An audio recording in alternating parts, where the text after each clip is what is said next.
Good afternoon, good morning. This is Mark Johnson from Loyalty 360. I hope everyone's happy, safe, and well. I want to welcome you back to another edition of our Leaders in Customer Loyalty series. In this series, we talk to the brand leaders about what they are seeing and hearing on the front lines of customer, channel, and brand loyalty. Today, we have a special awards presentation where we are kind of looping back into December and talking to some of the amazing brands who did very well in the 2020 Loyalty 360 Awards.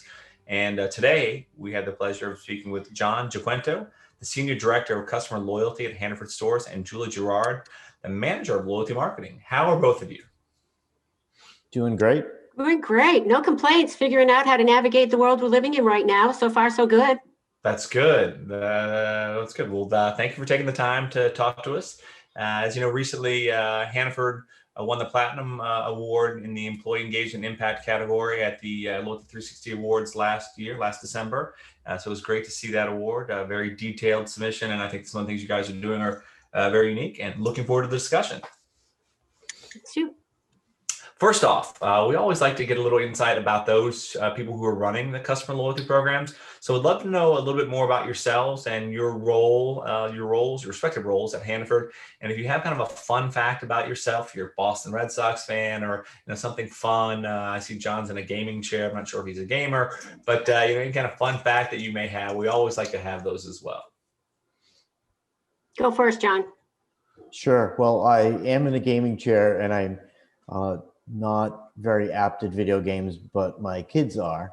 But this is my chair. At the beginning of the pandemic, I figured what's a piece of furniture that's made for somebody to sit for 12 hours a day without moving and just eating snacks, and what better than a gamer chair? So that's why I have this, and it works out great. A little bit about my background, and Mark, you and I have known each other for a long time. I know you know a lot of this. But I've been in grocery and food marketing in one way or another for most of this century. I worked previously at Shaw's Supermarkets. I worked at the consultancy EYC, which is now Symphony Retail AI. And I worked for Dunkin' Brands for a while as well. All of that before coming to Hannaford. So. Okay, great. Very detailed. Great to hear that. And what about you, Julie?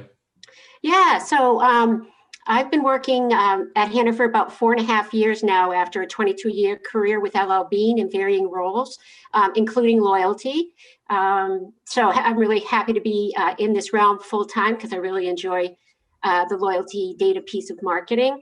A fun fact about me, I have become to be known, my name, Girard, is a verb. So like if you spill your coffee, you Girarded that. If you tripped and broke your leg, you Girarded that. Things like that. That explains a lot. That's yes. So I'm surprised John didn't let us know that before, but that's good. That's good to know. That's great. So you guys have been at Hannaford for a while, doing some really great things there. Obviously, the depth and breadth of your kind of employee engagement training, how you got people involved as you launched a new program, was great. So can you tell us a little bit about Hannaford, and then also a little bit about the rewards program, how you designed it, how you rolled it out? Yeah, John, why don't I start with the Hannaford history, and then you can segue into the loyalty program? Great. Okay. Well, Edward and Howard Hannaford established the Hannaford Brothers grocery store in 1881 in Portland, Maine, with a promise of selling fresh local produce and fruit, amongst other center store items, with a promise of always selling at an everyday low price, so as to build some trust. In addition, from the get-go, the Hannaford brothers were very committed to the communities that they serve, additionally in Portland, then Scarborough, and it rolled out. And just making sure that they were prominent supporters of the local community to ensure folks had food and had the ability to live a healthy life. Okay, great. And John, about the program, I know you kind of launched it recently, and you did some very unique things with launch. Would love to hear more about how you guys did that. Well, for a lot of Hannaford's history, they had a slogan that was no cards, no games, no gimmicks. And after what Julie said, you can understand how that fit in what the brand had represented for many years. As somebody who had competed with them, I had some respect for that. But that's an interesting context to come in to launch a loyalty program with. Part of the reason we designed the loyalty program the way we did was so that we would not really betray that promise. We wanted to keep the loyalty program something that would feel like it's an option. You don't pay more for products because you're not in the loyalty program. And we also wanted it to feel like it wasn't gimmicky or a game. So it took Hannaford a long time to figure out how to do that. They went through a lot of their history with having no loyalty program. And because of that, because of the delay, we launched at a time when we could launch it as a 100% digital program. And we believe, and I'd love if your listeners find an exception to this, we've not found any example of a supermarket that their first foray into loyalty was 100% digital. We think we might be the first in the US, possibly US and Europe. And so it took Hannaford a while to really decide to do a loyalty program, but we did launch in 2018. Okay. In most loyalty programs, there's a kind of a two-tiered pricing, if not more pricing system, which is kind of a differentiator for most loyalty programs. You do not have that two-tier loyalty program. Can you tell us about that and kind of why you think that works best for your brand? Yeah, that was something that it could be seen as an enabler or an obstacle, depending on your perspective. But I had only worked with programs that, for the most part in my career, that were two-tiered pricing. And you can understand why supermarkets especially do that. It's sort of a blunt instrument to really force people into the loyalty program. It does create a lot of engagement. It was completely the opposite of Hannaford's brand. We said we wanted to design a program that felt like it was an option for you. It helped empower customers to unlock more savings or to engage at the level that they wanted. It wasn't something that people would feel like they were paying more if they didn't engage with. So we, as much as we knew what to do, the right thing that for us to be on brand was, it's something from an engagement perspective that we've had to design ways to get around that. We've had to make this program just that much more attractive to customers so they would choose to engage. Great. The MyHanford Rewards program, it launched, I think, in 3 phases starting in August of 2017, correct?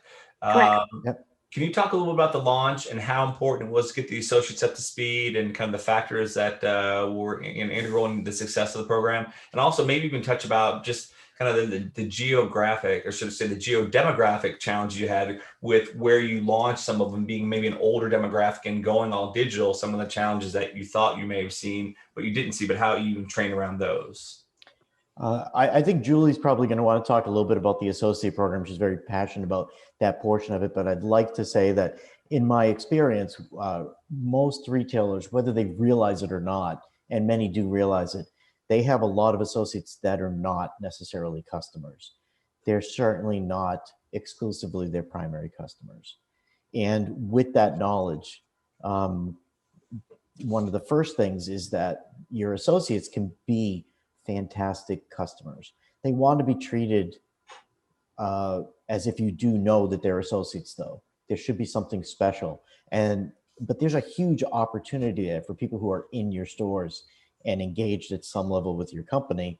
They should be engaged with your brand as customers as well. So part of that knowledge did weigh into our thinking. But Julie, can you talk about some of the other reasons why we wanted to engage associates? Sure. We recognized immediately, and certainly leadership supported this, that our associates were our frontline ambassadors of the program. If they didn't believe in the program, they wouldn't be incented to get customers to sign up for it and engage with customers while they were, as they were leveraging the program. So a couple of things that were really important for us to start on that journey. And the first was our value proposition for the rewards program is a 2% reward on a private brand, product for our customers. And we knew that while that would add some value to the customer base on top of the highly relevant targeted coupons that we were sending them. We really wanted our associates, we wanted to recognize our associates with a bigger earn so that they would see some value in the program for them to experience it.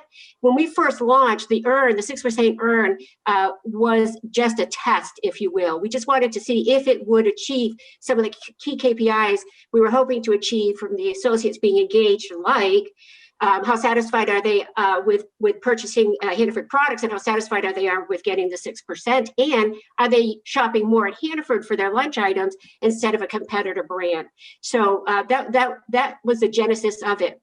But also, because Hannaford has such a strong brand built on trust and everyday low price, our associate population was a bit skeptical about the MyHanford Rewards program and making sure that we would stay on brand and we wouldn't compromise that trust, because we were really the only EDLP going out there with the type of rewards program we were launching. Every other experience they had, regardless of what industry the rewards program they were engaging in, you had to have the card to get a benefit. So with that, no cards, no games, no gimmicks, how do you execute a rewards program and keep that trust in place? So that was number one for getting our associates on board and believing in the program, having them experience it, its execution, its coupon and reward strategy, earn and clip, really got them engaged with the program at a whole different level that they would not have if we didn't offer up the associate only launch in the 6%. Okay, great. Front-end associates obviously are very important in customer loyalty programs. And we actually had a small sided meeting yesterday on employee engagement, which I'll send you the notes on. But getting people to identify themselves, how do you train them? How do you keep them up to speed? Very interesting discussion, but you guys seem to do it very well, because having them self-select and make sure they're part of the program gives you a great behavioral transactional data that you can further enhance your personalization efforts. How do you do that so well, kind of from a training perspective, letting them know the value of the program, keeping them involved, keeping them engaged? I could say that Hannaford is best in class with their training and their associate engagement. And that was something that when I came on board and we were talking about launching the program, I would have a lot of the partners that were helping build and scope out the program say, one thing you don't need to worry about is the training. When Hannaford sets its mind to doing something with associates, we know how to do that. That's what we do well.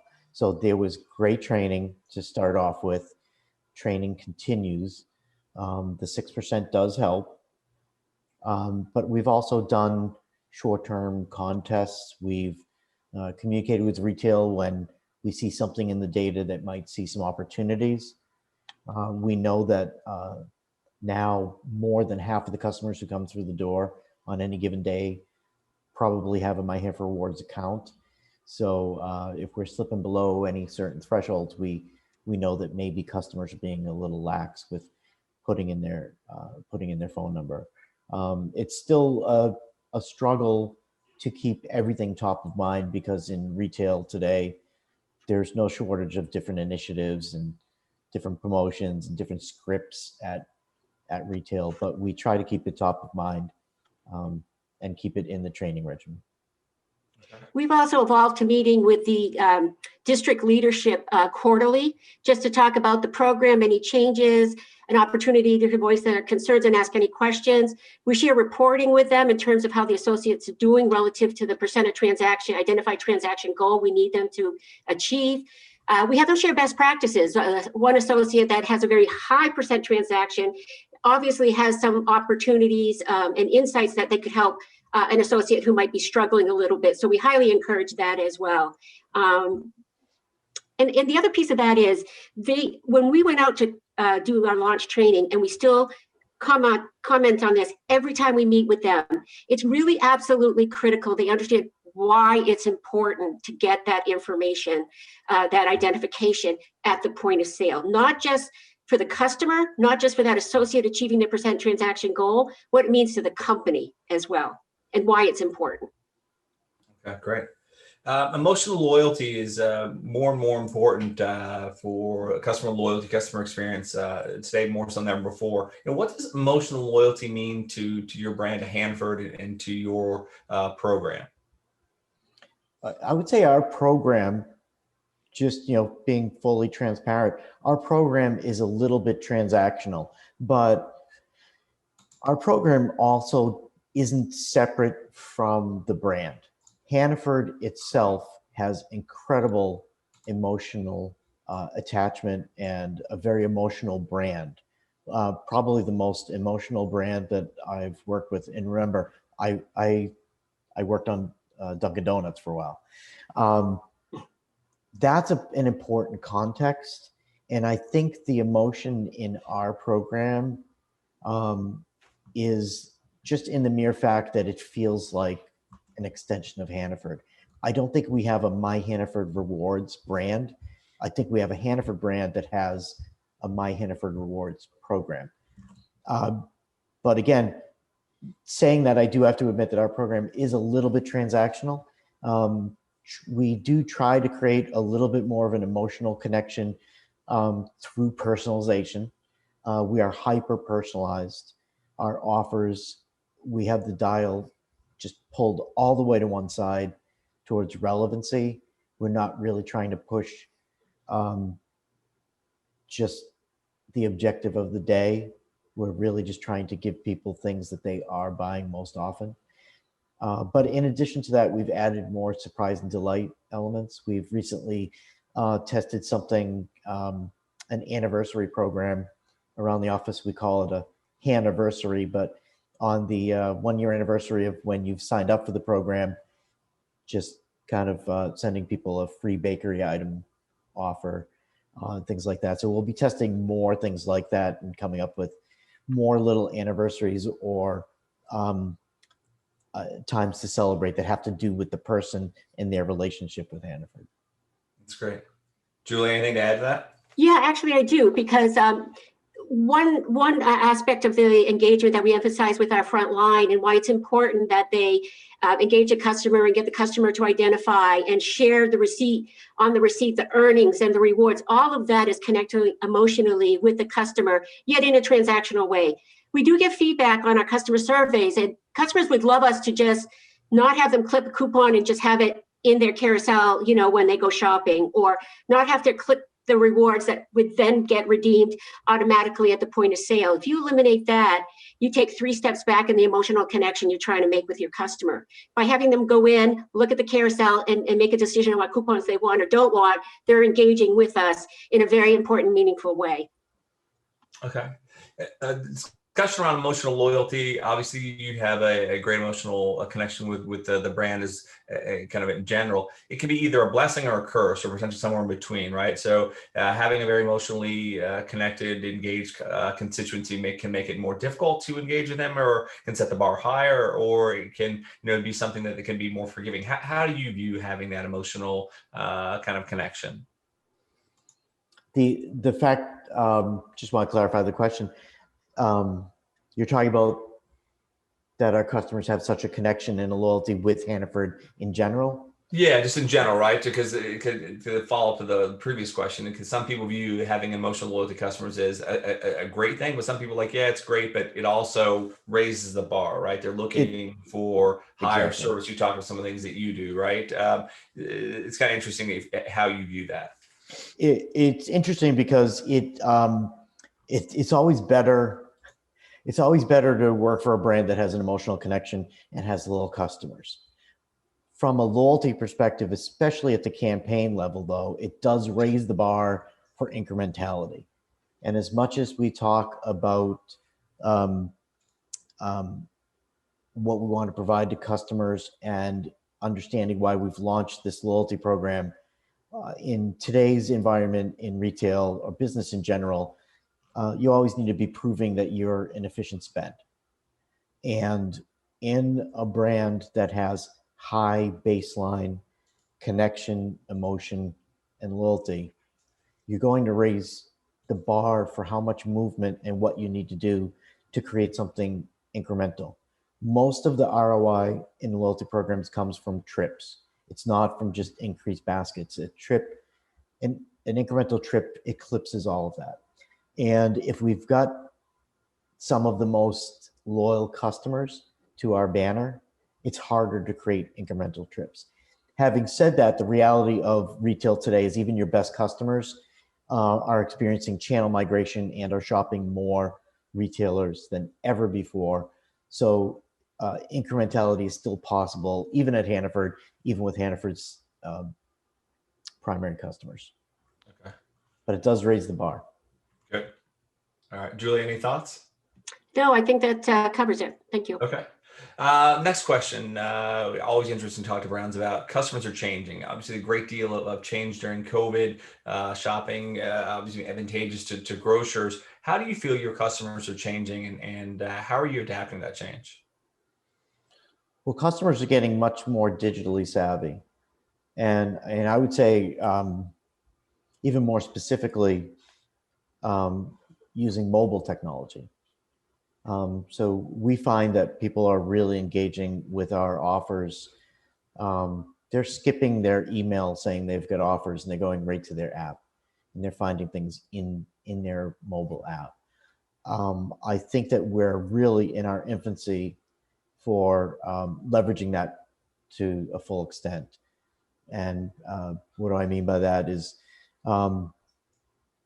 mobile technology can just open up so much more. We'll know when a customer's in the store. We can design things that can enable their shopping, can help guide them through their shopping, have an interactive shopping list. There's so much more headroom and things that we can create for customers to engage with once we know that they are using that sort of technology. And I think we've really just scratched the surface, but customers are becoming more digitally enabled, and I would say even more specifically, mobile web enabled. Okay, great. What about the next big thing for customer loyalty, customer experience? What is that? Is it kind of personalization? I mean, what is the next big thing for your brand and your customer loyalty journey? I think the lines between loyalty and e-commerce and just digital engagement start to blur, but personalization is something that is beginning to permeate many more aspects of the customer experience. The most obvious things is personalized search results in an e-commerce environment is a pretty pedestrian example, but I think in e-commerce there's multiple consumer interactions that can become increasingly dependent on consumer history. But again, I'll go back to what I said about mobile technology. Once somebody is using their mobile technology in store, personalized real-time experiences just can really start to multiply. And there are more and more things that can use. In addition to that, I think that supermarkets in general, but Hannaford specifically, can start to have personalized experiences that are more around enablement and helping customers with decision making and with using their own shopping history. For instance, some of the things that we're looking at is tools that can allow folks to look at their shopping history and set goals for either budgets or healthy food purchases or things like that. Tools that in real time, as they're shopping, could give them recommendations for how to build a meal based on what they likely have in their pantry based on past purchases, but also what might be in their basket. So I think there will be more and more tools and customer experiences that will be driven by personalization. Okay, great. I'd like to add to that, if you don't mind. Oh, absolutely. Yeah, delivering more tools and ways to shop with us, especially at Hannaford. And it's not just mobile, it's the website, and never mind the in-store experience. We do have a large customer base that's coming in the store. And other than looking up coupons or maybe clipping coupons on their app, there is no other way to digitally engage with us while they're in their store to make that experience better and more convenient. and more healthy, even, if you will. So I think that's a huge opportunity specific to Hannaford, maybe others, but for us, for sure. The other is, I know gamification exists in a lot of loyalty rewards program, but we don't have a gamification strategy at Hannaford, and we're looking to engage customers that way with some sort of healthy living guiding star gamification app to develop. And the other is, what was I say? Subscriptions and ways to leverage the services that we currently offer in a more personalized way and a more value-added way, like a Hannaford to go. What can we do with Hannaford to go or Instacart to subscribe in a way that creates a great experience, saves them money and saves them time, but still access to the savings and the rewards that we currently have on the app. Okay, great. What sets your brand apart from the competitors? Obviously, the program being completely digital is one of them. The loyalty you talked about. What sets your brand apart from the competitors? And do you think your competitors are trying to kind of emulate some of the things that you're doing with regard to your program, and since it's been so effective? I tend to see that a little bit. There's one New England competitor that had done away with their loyalty program, and they relaunched as a digital only program. And in addition to some choice language, it just seems like they're offering up a lot of the same types of things that we are. I don't anticipate that they will be as successful. There's some important differences, and it doesn't seem like it's really as engaged with their brand promise as our program. But I do see that the market has taken notice. I'll just say it like that. Okay, great. And Julie, as far as kind of differences, what do you think about Hannaford and kind of how are you guys different from the competitive set? Well, I think the biggest thing for me is we're new and we came out all digital. So we haven't had to ebb and flow to keep the program relevant, to keep up the pace of technology, changing customers' expectations. We went right out at it. So maybe in 5 years from now, that'll be a different answer. But I think for now, it's consistency. And because we're executing consistently, our customers trust us. And I think that's a differentiator because they know what they're going to get from us and they know what they're not going to get from us. Okay, great. And what can Loyalty 360 do to help you and your customer loyalty journey, to help you with your roadmap? Well, for me, I'll just start out is please continue to provide cross-industry best practices because we do take notice of those and we kind of dissect some of them that sound a bit intriguing to us, and are finding little nuggets that may be relevant to our program or an extrapolation of that relevant to our program. So that's been really, really great. And I'm also loving just the collaboration, not only across the industry sectors, but frankly, within our own brands under ADUSA. We have more opportunity to collaborate with them via Loyalty 360 than we do in any other way. So that's been fantastic. And all four brands really appreciate that, by the way. Great, thank you. That's good to hear. Mark, the only thing I'd add to that is I'd like one of those shirts. So I would like Loyalty 360 to give me one of those Nike shirts. Yeah, I will get both of you a package out today. I know we were doing renewal mails. Yeah, I can get you a Nike shirt for sure. I have all kinds of stuff over in my new office storage. My wife doesn't like it where it is. Give her a t-shirt. Yeah, she wants it out of her living room. So my mailing room's over there. So yeah, I will do that after this for sure. Oh, well, thank you very much. Kind of that last response took me out there, but I will definitely get that out to you. And thank you for taking the time to talk to us today. It was great to hear. And also congratulations again on your employee engagement impact category. Thank you. All right. Have a great day. Stay safe. Thanks. Bye.